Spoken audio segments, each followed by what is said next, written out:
Magandang araw, ako si Juliana Bayar at ngayon tatalakayin natin ang mga batayang kurikulum sa pagtuturo ng Filipino sa elementarya.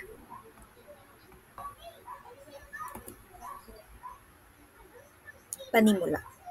Ang batayang kurikulum sa pagtuturo ng Filipino sa elementarya ay bahagi ng programa ng K-12 na naglalayong magbigay ng mas malalim at makabuluhang edukasyon sa mga mag-aaral. Ang goal nito ay bigyan yung mga bata ng mas malalim at makabuluhang edukasyon para mas maintindihan nila yung wika at kultura natin. Mga layunin ng kurikulum. Una ay ang paglinang ng kasanayan sa wika. Dito, ang focus ay yung mga skills sa wika, like pagsasalita, pakikinig, pagbabasa at pagsusulat. Gusto ng curriculum na maging fluent at confident yung mga bata sa paggamit ng Filipino. Kasi kapag magaling sila sa wika, mas madali silang makipag-communicate sa iba at ma-express yung sarili nila. Pangalawa ay ang pagpapaunlad ng pagpapahalaga sa sariling kultura. Ito naman, ang aim nito ay ipaintindi sa mga bata kung gaano kahalaga ang sariling kultura natin. Kaya may mga lessons tungkol sa mga tradisyon, kwentong bayan, at mga sikat na Pilipino. Ang gusto dito ay ma-proud sila sa pagiging Pilipino nila at malaman na parte ng identity nila na ang mga bagay na ito. Kapag appreciate nila ang kultura nila, mas nagiging connected sila sa mga tao na nasa paligid nila. Pangatlo, pagsasanay sa kritikal na pag-iisip. Dito naman, tinuturuan yung mga bata na hindi lang basta tanggapin ang mga impormasyon, kundi mag-isip ng kritikal. Kailangan nilang matutong mag-analyze, magtanong, at magsuri ng mga sitwasyon. May mga activities na naghihikayat sa kanila na mag-debate or mag-discuss tungkol sa mga issue. Sa ganitong paraan, natututo silang gumawa ng informed decisions at hindi basta-basta sumusunod sa iba. Kumbaga, magiging matalino silang mambabatas ng mga ideya. Mga nilalaman ng kurikulum. Una ay ang pakikinig. Dito, nakatutok sa kakayahan ng mga bata na makinig at maintindihan ang mga sinasabi ng iba. May mga activities na nagpapalakas sa active listening tulad ng storytelling or group discussions. Importante ito dahil kung magaling silang makinig, mas madali silang makakaintindi ng mga aralin at ideas mula sa ibang tao.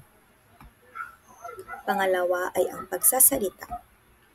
Ito naman para sa kakayahan ng mga bata na magsalita o ipahayag ang kanilang mga saloobin. May mga role-playing at mga presentations na ginagawa para mahasa sila. Gusto ng curriculum na maging confident sila sa pag-express ng thoughts nila, kaya kailangan nila ng practice sa public speaking. Pangatlo ay ang pagbasa. Dito, focus sa skills ng mga bata sa pagbabasa at pag-unawa ng mga teksto. May mga reading exercises at comprehension activities na naglalayong tulungan silang ma-develop ang kanilang analytical skills.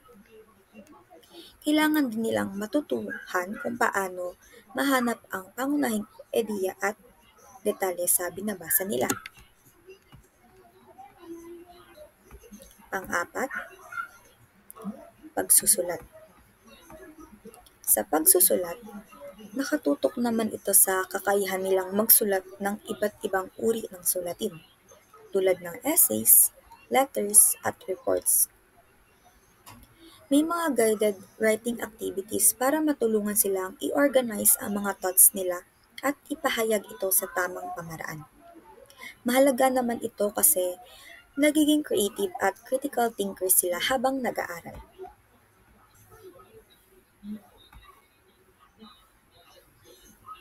Mga estratehiya sa pagtuturo. Collaborative learning. Sa collaborative learning, nagtutulungan ang mga bata para matuto. Parang group projects, di ba? Dito, mas naiintindihan nila yung mga aralin kasi may iba silang kasama na nagbabahagi ng ideas. Masaya rin to kasi nagkakaroon sila ng bond sa isa't isa. Pangalawa, contextualized learning. Ito naman, kapag yung mga lessons ay nakakonect sa tunay na buhay, mas naiintindihan nila kasi relevant sa kanila yung mga pinag-uusapan. Pangatlo ay gamified learning. Sa gamified learning, pinapasok yung laro sa pagtuturo. Parang naglalaro sila pero natututo pa rin. May mga points, rewards, or challenges. Mas nakakainganyo to para sa mga bata kasi parang laro lang pero marami silang natututuhan. Pang-apat ay scaffolding. Yung scaffolding naman, parang may support system. Dito ay step-by-step ang approach sa pagtuturo. Binibigyan muna sila ng basic na kaalaman, tapos dahan-dahan magiging complex yung lessons para madali silang makasunod at hindi ma-overwhelm.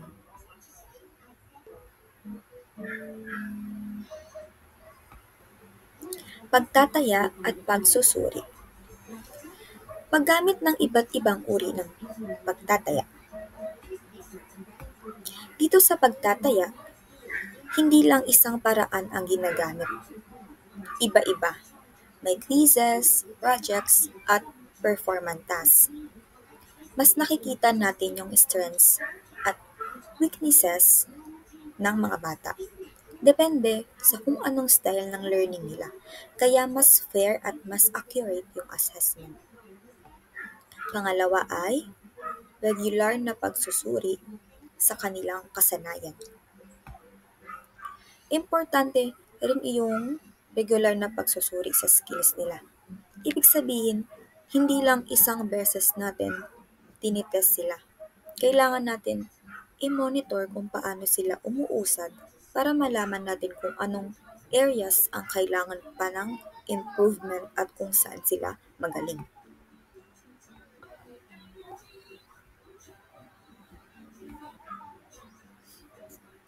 Ang batayang kurikulum sa pagtuturo ng Filipino sa elementarya ay mahalaga sa pagbuo ng mga susunod na henerasyon ng mamamayang Filipino na may pagmamalaki sa kanilang wika at kultura.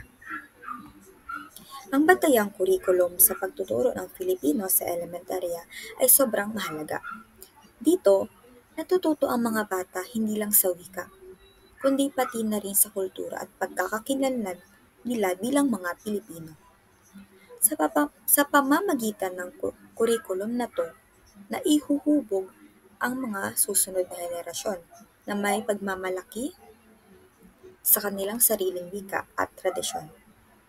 Parang binibigyan sila ng pundasyon para mas ma-appreciate ang sariling kultura nila. At sa ganun, mas magiging responsable at mapagmahal silang mga mamamayan sa hinaharap. Kaya kailangan talagang bigyang pansin ang pagtuturo ng Filipino sa mga bata. Yun lamang po at maraming salamat.